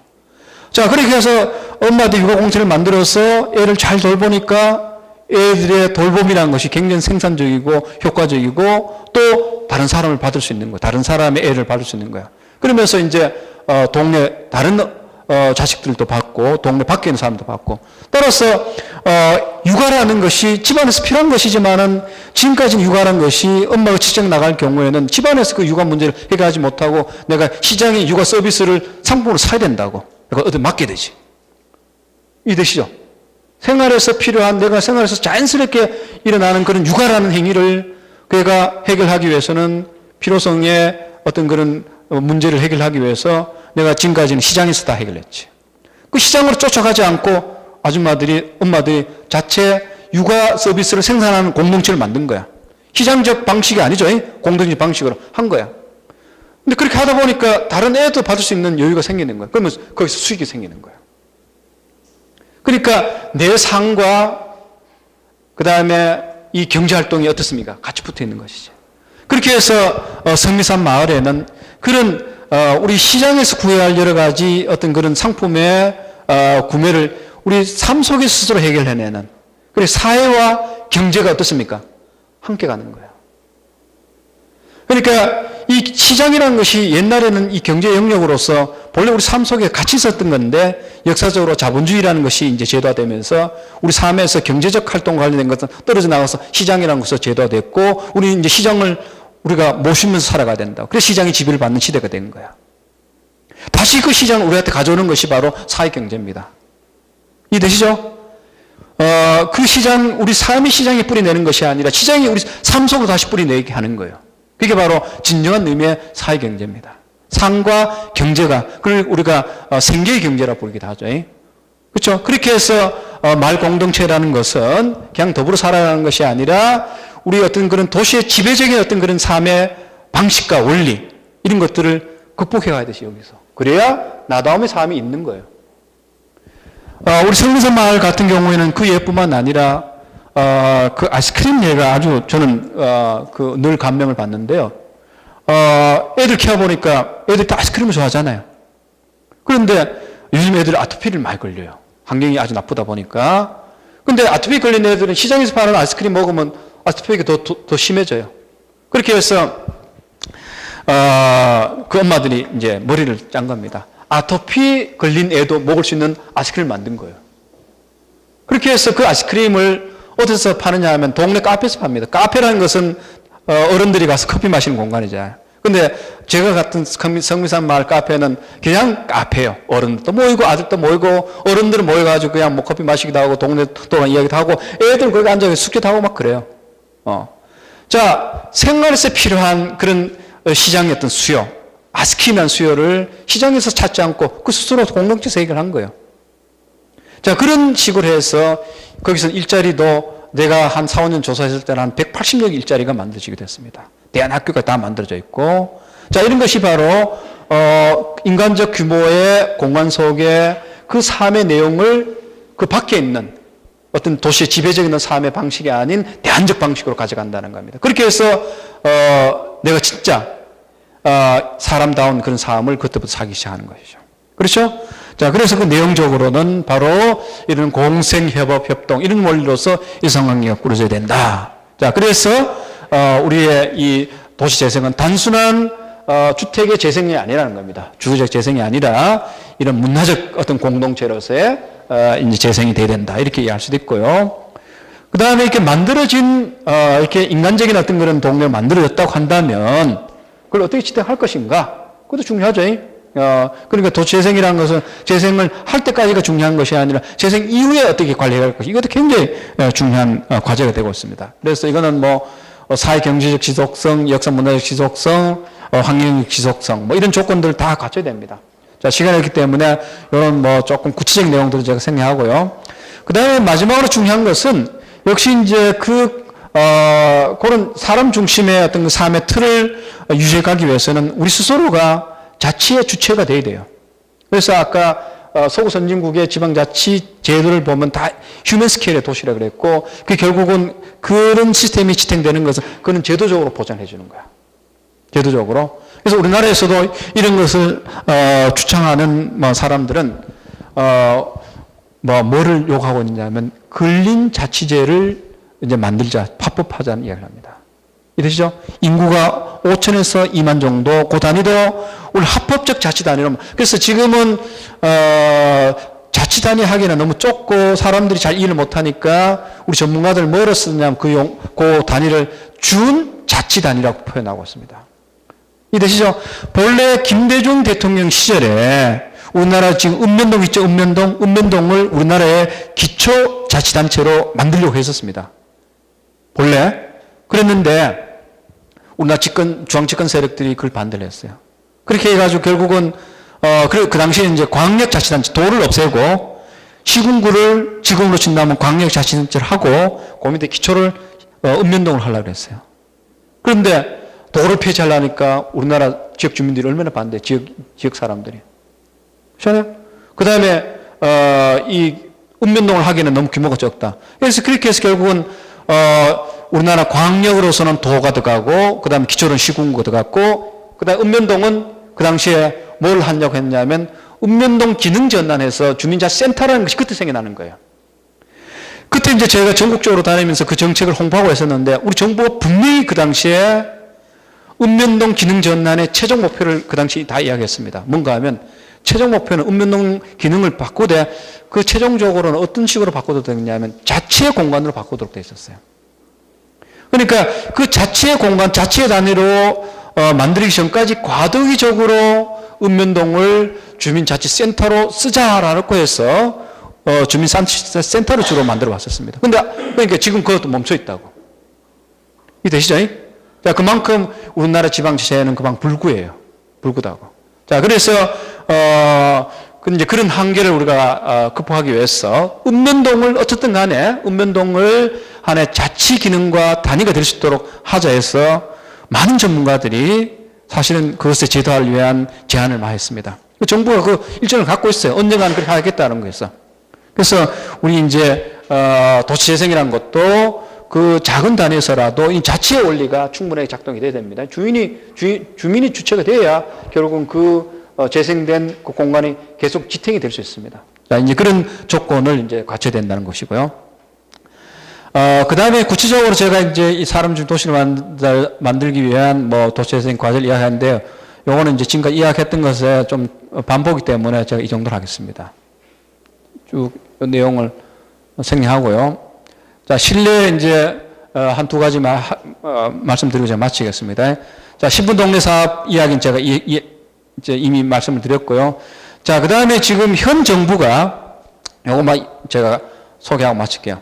현 정부가 지금 도시재생 뉴딜이라고 해가지고 4가지 이제 유형을 제시했습니다. 지금 요거 나온 지 한 달 됐습니다. 그래서 우리 동네 살리기, 그 다음에 주거정비 지원형, 일반 근일형, 그 다음에 중심 시가지형, 경지 기반형. 여러분들이 듣기는 조금은 뭔가 좀 어색하고 전문적인 용어 같죠. 이 중에서 요 3가지는 본래부터 있었던 겁니다. 본래 있었던 이야기는 도시재생 특별법에 그 법에 본래 있었던 거고요. 요게 이제 새로 추가된 겁니다. 추가된 건데 아직까지 법적으로 이렇게 그 뭡니까 이제 기반을 갖고 있는 것은 아니고요. 어쨌든 간에 지금 정책으로서는 제한이 됐습니다.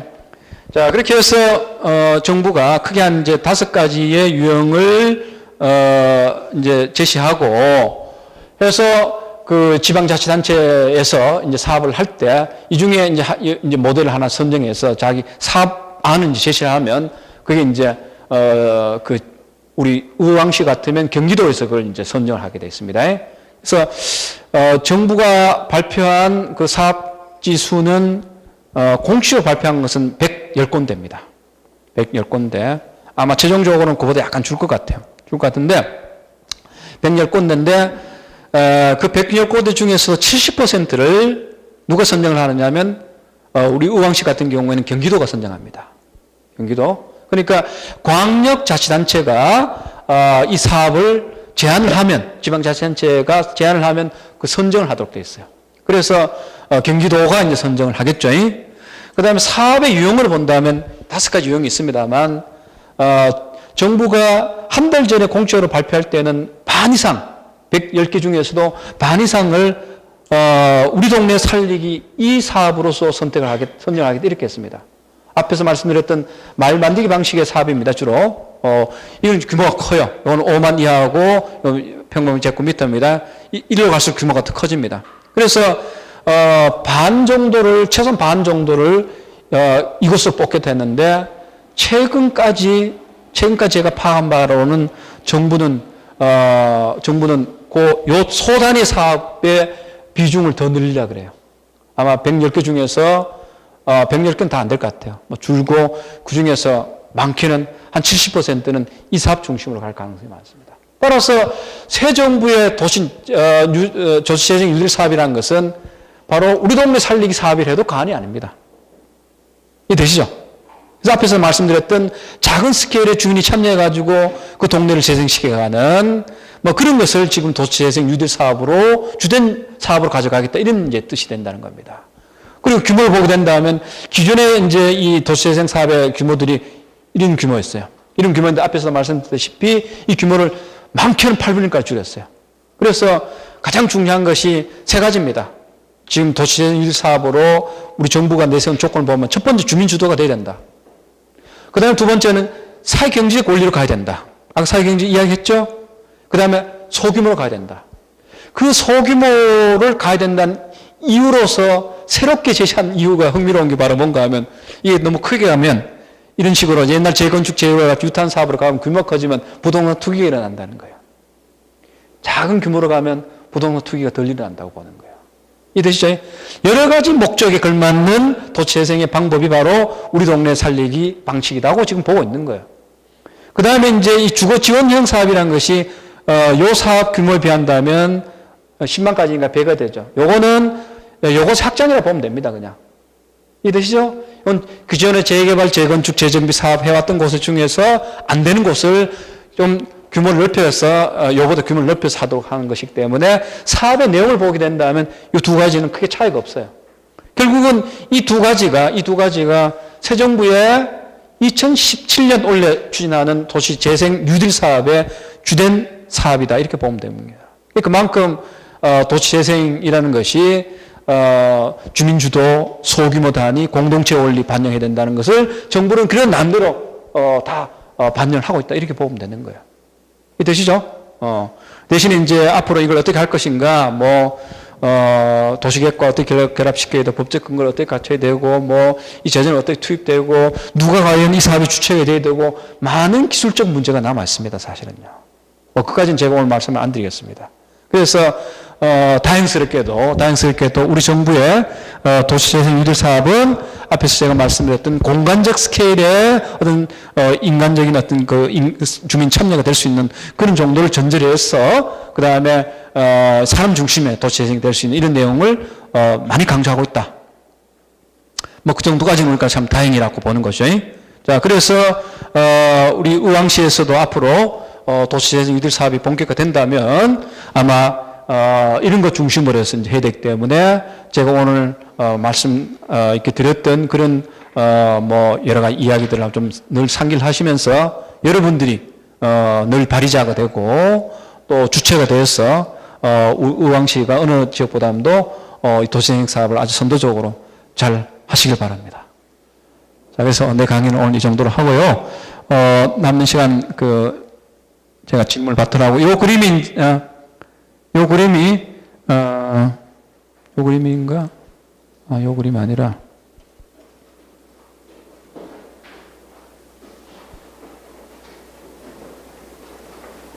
요거 한번 다시, 마지막 그림 한번 내봐. 정비사업. 요 밑에 그림이 있던가? 요 그림. 요 그림이 지금, 이미 요거는, 언론에도 많이 소개됐는 건데요. 우리 정부가 이번에 도시재생 유딜 사업을 하면서 우리 동네 살리기에 한 예시적 모델로서 이렇게 제시를 한 겁니다. 보면 앞에서 말씀드린 이 인간적 스케일의 공간에서 우리 일상적인 어떤 사회경제상 관련된 그런 시설과 기능을 배치하는 것도 있죠. 도로도 생활가로야. 생활가로고, 여기 보면 1단계는 주로 거점 개발, 임대주택 공급을 하고, 2단계는 기반시설, 도로라든가 이런 걸 설치를 하고, 3단계는 생활 편익시설, 4단계는 주민들이 여러 가지 자력 개발을 할 수 있는 이런 사업들. 이제 요 색깔로 되어 있습니다. 1단계 빨간 거 되어 있죠? 이런 빨간 것들을 우선적으로 한다는 겁니다. 그 다음에 이제, 요런 녹색, 요런 거 2단계 사업이고, 파란색으로 된 이런 것들이 3단계 사업. 그 다음에 4단계가, 이제 브라운 컬러 된 거, 요런 것들이, 그러니까 일단 급한 것부터 주민 체감이 먼저 될 수 있는 사업부터 하고, 점차, 어떤 그런 수익이 날 수 있는 사업까지도 확장하는 그런 단계별 접근을 하도록 되어 있습니다. 그래서 요 그림도 보면, 우리가 앞으로 말 만들기를 한다면, 말 만들기 방식으로 도시재생을 한다면, 규모를 어떻게 하고 어떤 사업을 해야 되고 어떤 방식을 해야 될지 이런 것에 대해서 어느 정도 이렇게 힌트를 주고 있다는 겁니다. 자, 그래서 제 강의는 그냥 이 정도로 하고 남은 시간 제가 질문을 받도록 하겠습니다. 뭐가 한번 못 죽이셨네요, 보니까. 너무 짧은 시간 내에 많은 정보를 열정을 다해서 강의해 주신 그 열정에 감사의 박수 좀 먼저. 잠깐 숨 돌리고요. 교수 앉으시고 그 질의응답 시간 갖는 건데요. 이회 과정을 저희들이 첫 번째 오리엔테이션은 너무 대규모로 돼가지고 중간중간 제가 말씀을 드리긴 했는데 이 이후의 과정은 두 가지 정도가 설계되어 있습니다. 하나는 그 의왕시가 아까 사이즈 크기가 잘 안 같잖아요. 의왕시도 굉장히 작지만은 3개 정도 권역이 분명히 서로 좀 다르고 그래서 권역별로 그 의제 발굴 원탁회인데 의제라기보다는 저희가 이 과정을 준비하면서 너무나 이론적이고 이런 것 때문에 어려워지지 않으실까 하면서도 욕심을 부린 거는 자꾸 새로운 틀의 관점에서 봐야 실제 우리가 어떤 가치로서의 삶을 구성해 나갈 건가 이 도시에 뭐 그런 고민들을 하시고 새로운 관점을 가져주십사 하는 거였습니다. 그래서 강의인들이 이제 거의 이제 중후반 넘어가는데요. 각각의 결들도 틀리고 분명히 강의를 듣고 난 이전과 이후에 동네를 바라보는 틀들이 많이 달라질 거라 봅니다. 그런 그 생활권별로 의제 발굴 그 회의, 원탁회의가 준비되어 있고요. 그 이후에 아마 견학을 저희가 뭐 예산상은 조금 부딪히긴 하는데요. 간단하게라도 아까 성미사이든 예산이 허락되는 범위 내에서 도시생의 그래도 조금 모범적인 사례 지역을 가서 그분들 만나서 이야기하는 시간을 준비하고 있습니다. 바로 질의응답 갖겠습니다. 손을 들어주시면 고맙겠습니다.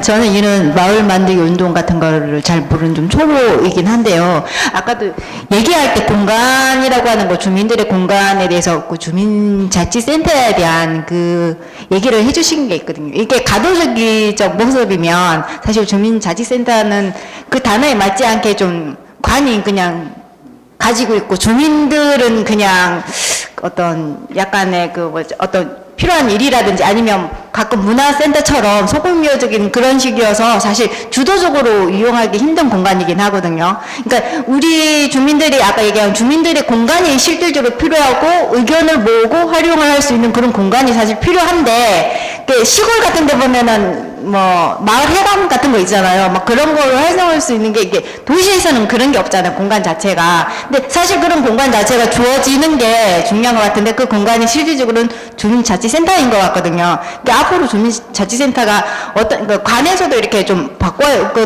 분위기를 바꿔야 될 것 같기도 하고 우리도 이렇게 바꿔야 될 것 같은데 아까 그 추후의 모습이 어떤 건지 앞으로 어떻게 활용할 수 있는 건지 그게 좀 공간으로서 우리에게 가장 빨리 그 우리가 활용할 수 있는 공간이 그런 공간인 것 같거든요. 그래서 그런 거 좀 궁금하긴 합니다. 네, 그냥 그 가능한 질문 받고 바로 그 답변하시는 게 나을 것 같습니다. 좀 더 받아볼까요, 질문을? 그러니까 주민자치센터를 어떻게 활용할 거냐 이런 답을 먼저 듣지요. 그 근린자치를 가지고 우리나라에서는 우리 저 중앙 정부 그러니까 행정자치부에서 이미 그 사업을 지금 하고 있습니다. 그러니까 지역 주민이 이 자치할 수 있는 그 단위를 하는 시범 단위를 만들어 가지고 지금 하고 있습니다. 그거의 특징이 뭔가 하면 의회를 중심으로 하는 겁니다. 지방 그냥 근린 의회를 만들어요. 권리는 많은데 우리 국회가 있고 지방의회가 있잖아요. 동네 의회를 만들도록 하는 것이죠. 그런 방식인데 그 이야기를 하기 전에 앞에서 질문하셨던 주민자치센터 주민자치센터가 앞에서 제가 이야기를 했습니다만 본래는 이게 주민들이 정말 자치하도록 되어 있었어요. 자치공간으로. 그래서 주민자치위원회가 만들어졌는데 실제 이제 어느 도시에서나 어느 지역에서나 주민자치위원회가 조금은 이제 관주도적으로 구성되죠. 근데 본래 그렇게 하도록 되어 있던 건 아닙니다.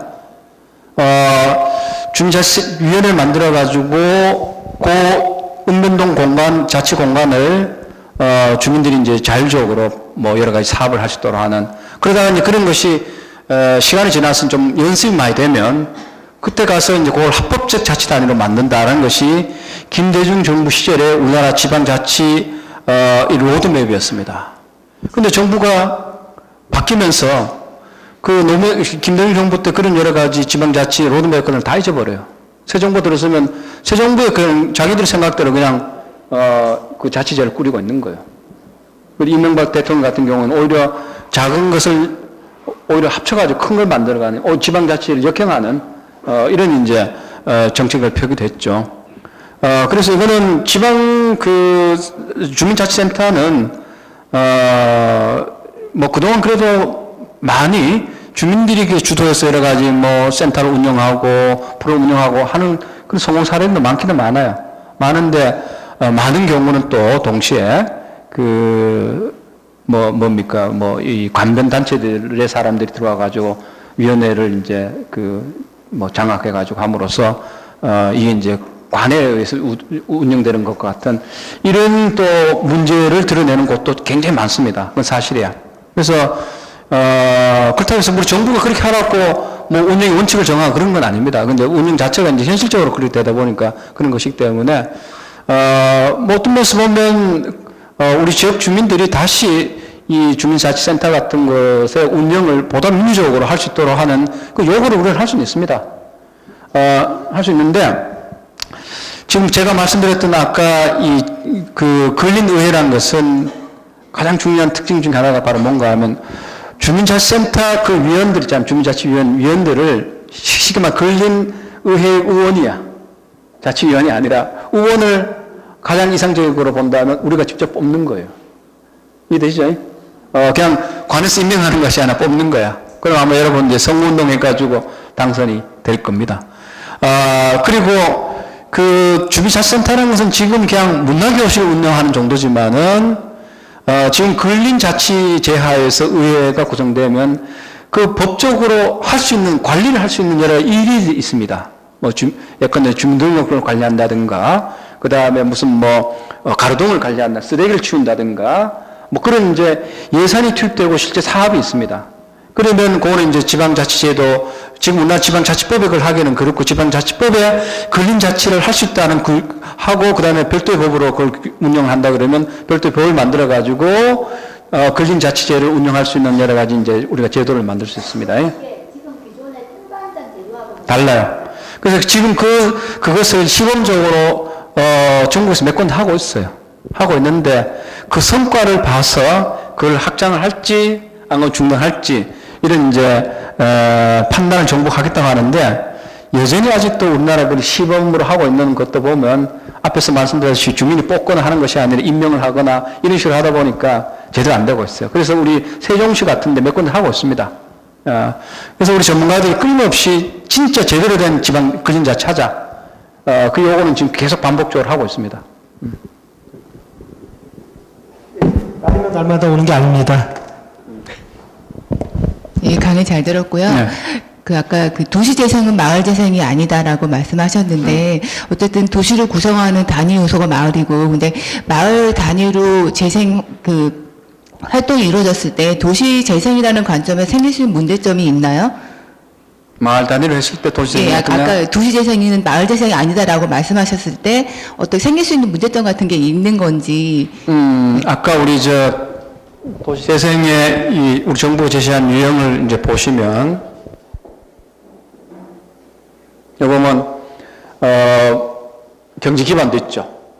중심시가 요거는 이제 산단, 항만, 역세권 아주 큰 규모입니다. 한 500평방제곱미터.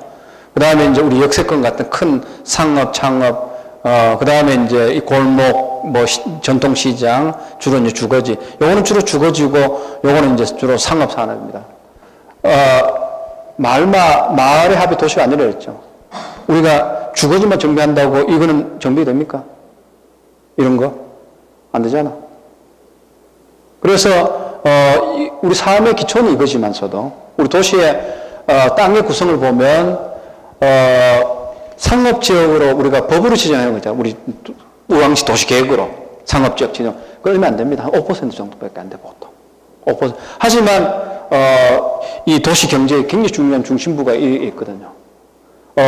그러니까 이 주거지 기능을 우리가 정비한다 해가지고 도시의 다른 기능이 정비되냐 그런 거 아닙니다. 그건 여전히 또 다른 과제로 남고 있는 거예요. 우리 박 시장이 서울을 500여 군데 동네를 만들어가지고 멋진 도시를 만들어야겠다는데, 자, 500여개가 잘 돌아간다 해가지고 서울의 도시 메트로폴리탄 대도시 서울의 경쟁이 생기느냐? 안 생기는 거죠. 그렇게 해서 우리 박 시장 같은 경우에는 후반기에 들어와서 별도의 사업을 하죠. 이를테면 서울의 그 잠실의 그 운동장 있지 않습니까? 그다음 코엑스 그걸 묶어가지고 대규모 국제 업무지구로 지금 정비 사업을 지금 하고 있죠. 그다음에 서울의 창동 거기 이제 옛날 그 철도 부지 거기에 문화예술 공장을 만듭니다. 그런 식으로 해서 그게 도시적 스케일에서 커버돼야 할 여러 가지 경제적인 수요들을 거기서 담아내는 것이죠. 그래서 마을은 결국은 우리가 이제 일상이 이루어지는 공간이기 때문에 그것이 우선 잘 정비되고 그 공간 자체가 사실 우리가 편안한 공간이 되어야 되는 게 중요한 것이지만서도 그것으로서 도시라는 것이 완성되지 않는다 이런 이제 뜻이 되겠습니다. 예, 한 분만 더 질문 받겠습니다. 이후에 이 강의는 유튜브 형태로 올라가니까요. 그때 보충하셔도 되고, 이외에 뭐 질문하는 건데, 항상 열려 있으니까, 그 위에 질문거리들이 생기시면 저희한테 물어주셔도 되고, 뭐 다른 방식으로도 직접 물어보셔도 되고, 하는 걸로 하고요. 한 분 질문만 더 받겠습니다. 많은 날마다 오지 않고요. 네, 끝. 됐어요? 네, 다시 한번. 예, 제가 인사말 끝말에 항상 나가가지고 오늘 이렇게 한 2시간 정도 강의를 해주셨는데 우리 조민혜 선생님 위해서 다시 한번 큰 박수 부탁드리고 선생님 감사합니다. 그리고 내일은 이제 손혁재 선생님 오셔서 마을민주주의에 대해서 강의를 시작을 하실 겁니다. 예, 고맙습니다.